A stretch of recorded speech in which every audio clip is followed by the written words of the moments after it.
About a month ago, I made a video announcing the casting of Denzel Washington in a Netflix special film where he is playing the famous Carthaginian general Hannibal. And I'm excited about it because I watched Denzel Washington read out of the phone book. Don't have a problem with it at all. But I was surprised at the amount of pushback that the video got because people were accusing Denzel or the casting or Antoine Fuqua, who's the director, of race swapping because I guess they're saying that Hannibal was not a black African. So to have a black American playing him now is gravely historically inaccurate. So I was surprised by it, kind of, sort of. I mean, everybody's offended by everything nowadays. But then today, I saw this article where apparently it's getting pushed back even in Tunisia, which, if I'm not mistaken, is the land that Carthage was back then. Now it's considered Tunisia in the modern world. So let's look at it. And this is from worldofreal.com from today. Denzel Washington's casting as General Hannibal sparks controversy in Tunisia. And this is by Jordan Rumi. It was reported that Netflix had attached Denzel Washington to play the ancient Carthaginian general Hannibal in an untitled epic drama directed by Antoine Fuqua. What's not to like? I kind of saw Backlash incoming. I wrote, I do wonder how Tunisians will react to this news. Hannibal is the stuff of legend in that country, wildly revered as a national hero in the Arab nation. Now, we just had Ridley Scott's, and I'm going to get to Ridley Scott in a minute, doing Napoleon, which I haven't seen yet. I want to. I haven't had a chance because things have just been so crazy. But, I mean, they didn't cast a French person. Nobody got bent out of shape about that. Well, lo and behold, Denzel's casting is now sparking controversy in Tunisia. French newspaper Courrier International is writing of complaints in Tunisian media about depicting the Carthaginian general as a black African. Oh, dear God. The backlash has traveled all the way to Tunisian parliament, and that's from Variety. Now, where I come from, I don't have a problem because, like I said, it's Denzel Washington. And one of the first roles I ever saw Denzel Washington in was actually 30 years ago when I saw him in a race-swapped role. And I saw him in Kenneth Branagh's adaptation of Much Ado About Nothing, one of the great Shakespearean adaptations in modern times. And you can see right there, there's my man Denzel playing Don Pedro. Clearly, Don Pedro, written in the 16th century, was not a black person. But there was Denzel hitting it out of the park with Branagh, Michael Keaton, Keanu Reeves, Emma Thompson. I mean, Kate Beckinsale was there. I mean, it was just fantastic. Brian Blessed, there he was, just going to bat with the best of them. I didn't have a problem with it. I didn't have a problem with it 30 years ago. I don't have a problem with it now. But that has, let's just keep on going. Let's see. Here's a member of parliament, Yassine Mami, pointing out that Hannibal, who was born in 247 BC in Carthage, was of West African Semitic origin. There is a risk of falsifying history. We need to take position on this subject. Tunisian newspaper La Presse also published an editorial in which it objected to Hannibal's upcoming depiction as a, quote, black African and described it as a, quote, grave historical error.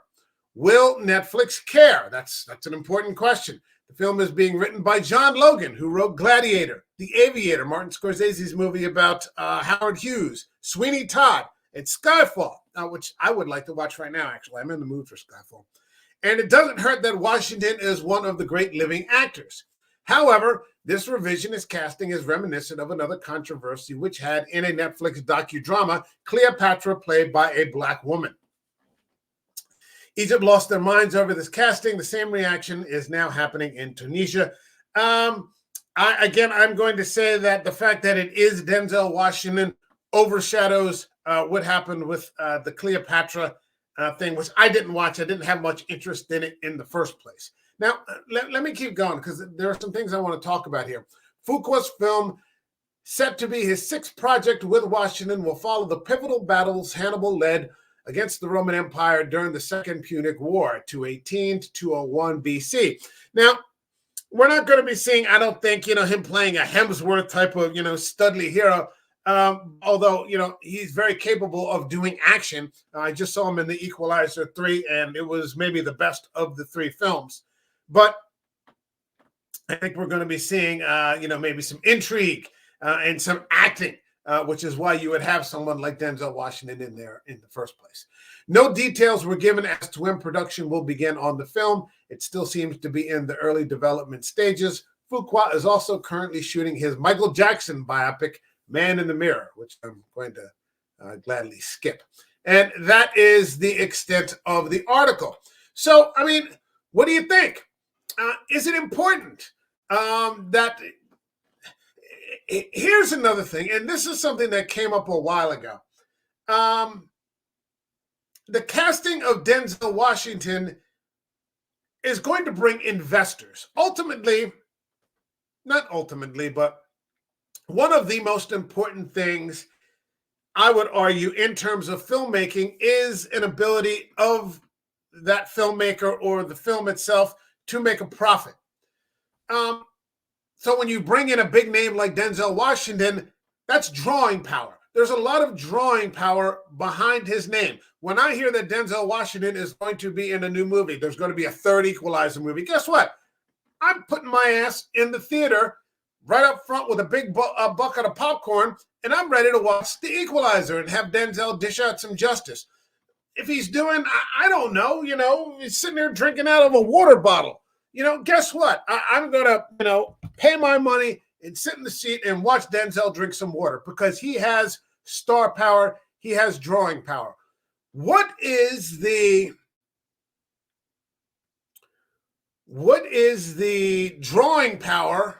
Is there equal drawing power if you cast a historically accurate actor?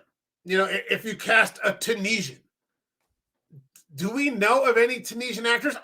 I'm not saying I don't understand what it is that they're getting after, but I guess I get why they're bent out of shape about it, but it reminds me of Ridley Scott. And I was talking about Ridley Scott a little while ago. When Ridley Scott made the remake of the Ten Commandments, Exodus, Gods and Kings. I believe that's what it was called, Gods and Kings. And he was heavily criticized for casting white actors in as Egyptians, because it cast Joel Edgerton, and it had Christian Bale and Aaron Paul and a bunch of other people. And here's what he said. I never forgot this. And I don't know if I don't think I can expand this any, but here it goes. It says, and it's highlighted here, with reference to the casting of white actors as Middle Eastern characters, Scott said, I can't mount a film of this budget where I have to rely on tax rebates from Spain and my lead actor is Mohammed so-and-so from such and such. I'm not going to get financed. So the question doesn't even come up. That's important. And yeah, it's not politically correct, but ultimately these things cost a lot of money. And sure, you want to make art, and one of my favorite movies from Ridley Scott is Kingdom of Heaven. They had one guy who, and I don't know his name, but he was a great Egyptian actor. He played Salah ad-Din. Salah ad-Din was a Kurd, but you didn't hear anybody complaining about that. Most of the other actors, Orlando Bloom, Liam Neeson, Jeremy Irons, Brendan Gleeson, no one was really complaining. But I think the fact that, these movies need to, especially coming after long strikes, writer strikes, actor strikes, Hollywood is in need of money. And they need to see that the things that they're investing in are going to turn a profit. So while I understand why people may get bent out of shape for the historical inaccuracy, can you think of another actor of Tunisian origin that is going to draw the money or draw the audiences that Denzel Washington can. That's my video. Let me know what you think. Do you think that there's a Tunisian out there that could equal Denzel Washington and bring people to Netflix to watch this? Or is it just people, as they say in India, just cribbing, complaining, and just belly aching when perhaps the fact that someone is actually making a big budget director and a big budget actor is actually taking the time to make a hopefully historically accurate docudrama about one of their most famous, historical figures. Is that just a good thing on its own? And maybe we shouldn't be so focused on the skin color. What do you think? Let me know what you think. Like this video. Leave a comment. I hope this draws a lot of, back and forth discussion like the last one did. Subscribe to the channel. I passed over 400 subs. I'd love to be able to get to 500 so I can finance this bad boy and start to make a little money. So, yeah, like the video, subscribe, leave a comment, and I will see you all in the next video. Later, Gators.